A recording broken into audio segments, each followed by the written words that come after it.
Hello everybody and welcome to this webinar. My name is Daniel. Okay, so when we have some platform for geosciences or anything really, what are the things that we want to get out of it? Well, for me, there are three aspects. There's the completeness of it. So you want your platform to be able to cover everything within your topic. There's the automation of it. So you don't want to be having to do everything manually. You want to be able to just run a script, just have it going on in the background. And then finally, you want it to be integrated. So you want to be able to do your work within that platform, but then also sort of move over to another platform seamlessly, or perhaps not even need to move over to another platform because you already have everything you need on your own platform. And what I'm going to be doing today is basically explaining how I think Mathematica is a good platform that covers all these three things for geosciences and computation. I'm going to be focusing on Mathematica, but obviously I just mean the entire Wolfram system. So things like the Wolfram Cloud, for example, or System Modeler, anything that uses Wolfram language under the hood. So first of all, completeness. What do we want in a complete platform for geosciences computation? Well, we want geographic visualization, we want machine learning, geodesics, all this stuff. But here at Wolfram, when we think of completeness within a particular topic, we like to think of that as encompassing other topics as well. So when I say that Mathematica is a platform for geosciences computation, within that, I like to include similar things like geology, geography, but then also things like history, art, RE, mathematics, all these could play their part in geosciences computation. And so we are both complete in the geosciences sort of area, but also in many others. So first of all, just to sort of emphasize the completeness aspect of Wolfram language, I'm going to go through a couple of examples. And the first one is on spatial statistics and maps. So suppose we wanted to look at some mountains. So here are a list of mountains in France. And what I've done is I've got the entity class. So we have these things called entities in the Wolfram language. Oops. And you can look at those if you've not seen them before. And what I'm doing is I'm finding all the mountains where the country is restricted to France. And I'm taking all the ones that have the largest elevation, so all the tallest ones, basically. And I assume these will just come in order. So this will be the tallest to the shortest, and then we can plot them. And it's really easy, that was extremely easy to just grab them and just insert them into this GeoList plot. And, it just generates everything immediately. I didn't have to do anything with the data. That's the beauty of entities. In fact, why don't I grab one of these and see if I can extract some of the metadata from it. So entities are built in with lots of metadata like this. And what a function like GeoListPlot will do is it will automatically find the most suitable metadata to extract in order to be able to plot it. So presumably, seeing as we are plotting a region, it will probably, it may well look at this, but it'll probably take the coordinates. And in fact, if I grab that out, I can do this, insert that in there, and here you go. Those are the coordinates of Mont Blanc in France. This will be a latitude-longitude pair. So anyway, those things are automatically extracted from the entity data, and then I can do all sorts of statistics on the data really easily. And in this case, I've just found the spatial median. So here are the 8 tallest mountains in France, and here is the spatial median. Really easy stuff. The next thing I'm going to do is plot a shortest tour where I'm going to distort the map projection around the center of this tour. And that sounds like a really tricky thing to do, but it isn't. So first of all, I'm going to grab some cities from around the world.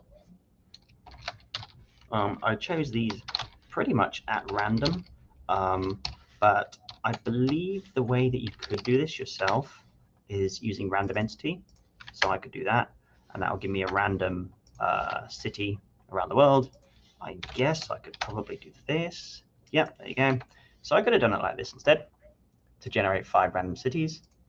Then I'm going to use find shortest tour to find the shortest sort of the order such that traveling between them will give you the shortest distance. So that is really easy to do because the function is literally called find shortest tour. There's nothing else to it. You may find in other programming languages that certain functions have obscure names. Well, in Wolfram language, everything is named well appropriately. So I found my shortest tour. I can plot the tour very easily. There you go. So here I put a geo marker, which is one of these red things, around every location. And I put the geo path, which is this black line. And that is the shortest path through those cities. And because it's a tour, it means that it loops back to the start. But as I said, now I'm going to find the map projection such that we center around the spatial median of the cities. And there you go. So such a distorted map projection, if you were tasked with this yourself with, another programming language, it's probably very tricky to do. But in Wolfram language, it's really simple. And such is the completeness of the language. My next example is Geo Elevation and 3D data. So what I'm going to be doing, just because it's the easiest way to do it, is I'm going to actually grab my Geo Elevation data, and then I'm going to convert it to Cartesian coordinates, and ignoring the curvature of the Earth. So all I need to do is just reverse the coordinates, basically. So that's not strictly it's not a perfect transformation, but it's good enough for us. So what I'm doing is I'm finding geo elevation data over a geodisk around an airport. So this is literally plonking a circle on an airport and saying, give me all the data within that disk, within that circle, and then reverse all the coordinates. And now that I've got that, I can just plot my data. Super simple. So this is a list contour plot. So this is it's going to produce a you may have seen maps like this before, particularly useful for walking, for hiking. And it does what it says on the tin. List contour plot takes a list of points and produces a contour plot. And as I mentioned, I'm going to be doing some 3D stuff. So what I'm also going to do is use list plot 3D to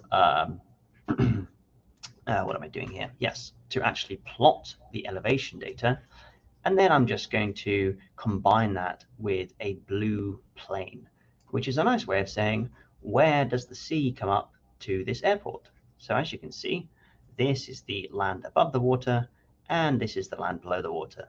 And it's so quick and easy, and the code is all readable, because in Wolfram language, we have all these function names that have nice readable names, all in uppercase camel case. And my third and final example in terms of completeness is on plotting magnetic fields. So we've seen some elevation data, we've seen some geo positions. Now I'm going to be looking at geo vectors in terms of magnetism around the poles. So here is some geomagnetic data around Antarctica, and as you can see, there's quite a lot of data in there. This is sort of an object, you might call it, and we have lots of these objects in Mathematica, and they usually have some kind of sort of properties extractable from them. And in fact, I don't know why I'm writing that out, because I have it here. So let's see what we can grab. So from this object, we can grab all of these bits of metadata, just like we could from entities. So for example, I can grab, I don't know, location data. I did not need those extra quotes. So this is all the location data for the magnetic field, apparently. I might grab, how many are there? Whoops. Here we go. There are nearly 1,300 of them. So, it's really, it's nice and simple because it's all bundled up into this object. And now I can plot the result. And again, just like we found for entities, even though everything, even though the metadata for the vector length, the vector positions and all that is sort of bundled up into this object, and you might think you'd have to extract it before you can plot it. Don't worry about it, because GeoStreamPlot just handles it. It recognizes the object for what it is and is able to automatically extract the right metadata. Okay, so that's all the examples I'd like to cover on in terms of completeness of Wolfram language for geosciences computation. Now I'd like to look at a bit of automation. And the typical example for demonstrating automation is machine learning. So what I've done is I've scoured the net for some satellite data images. So what I've used is this Geo image function. In fact, yes, I didn't even need to do that. So typically what I would do is I would do something like web image search, which will find me some nice images from the web. But actually that's not what I did this time. I just used the Geo image function that presumably uses an API. And for a bunch of places with a 500-meter radius, I snapped a photo, and I got, let's see, I took a random city with a population greater than 50,000 people, and I snapped 50 pictures of that. Similarly, I got 20 random mountains around the world, and I snapped pictures of those. So that would take a little while to run, but no worries, I've already imported the data for you. So I'm going to import that into this notebook here, and this is what we get. So here are my cities, and here are my mountains. So now what I'm going to do is I'm going to create and train a machine learning model to be able to classify these images.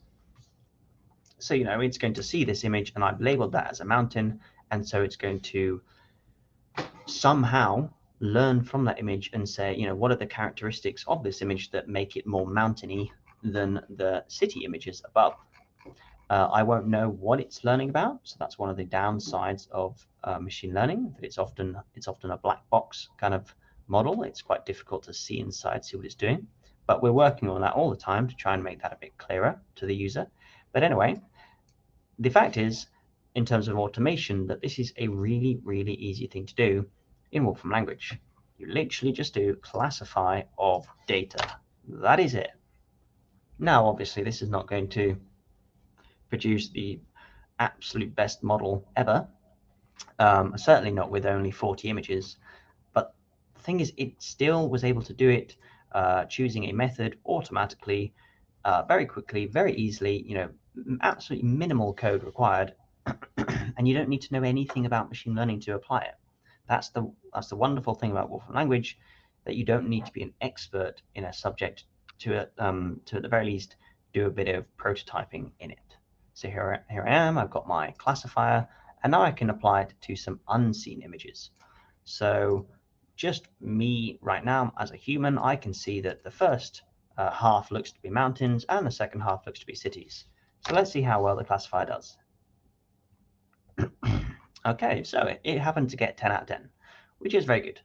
Obviously, I'm not really, I'm not going to 100% now trust this classifier, from now on to be able to identify any image as being mountains or cities, because of course I haven't really given it enough data. I mean, if I were to do, let's see, we do have random image. That's not what I want there. We have such a thing as example data. What I'm going to do is so I'm just sort of doing this on the fly here, is grab an image of a house. So let's see, that'll download that. So I've got an image of a house. Well, I can take my satellite image classifier and I can apply that to the house. So this is going to tell me an answer. Okay, so that house image is more mountain than city, apparently. So obviously that's nonsense. So, clearly this model needs more training if I want to be able to make it more generalized. But the fact is that it took under a minute to both create and train a classifier in the Wolfram language because of the automation that we have built in. And for my third and final part, I'd like to talk about integration. So in a language like, say, Python, for example, you will have to import from different libraries if you want to use different functionality. Or just generally with any language, if you want to grab some data, you'll have to import it from the web. Well, we try to make that a bit easier for you in Wolfram language by having a lot of that data either built in already or have a lot of that data curated and part of our Wolfram Knowledgebase. So what I mean by that is I mean things like Wolfram Alpha, for example, that behind the scenes has a heck of a lot of data that is all ready, nice and clean, ready for you to use. We have things like financial data. In fact, we have a lot of, let's see, we have a lot of data functions. So all of these are sort of subsets of our giant knowledge base. And all of these will have APIs connected to them so that you can download your data. And again, it'll all be nice and clean. And having that integration with these data sets, with these libraries, just makes the whole process that bit more seamless. So in this case, perhaps not the best example of showing integration. What I've done is I have got a satellite image of a lake, and what I'm doing is I'm solving a wave equation over this region. And so I guess the point I'm trying to make in terms of integration is that we are now integrating geosciences with mathematics.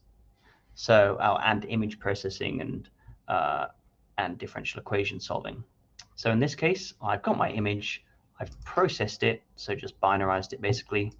I have calculated the mathematical region and made a polygon from it.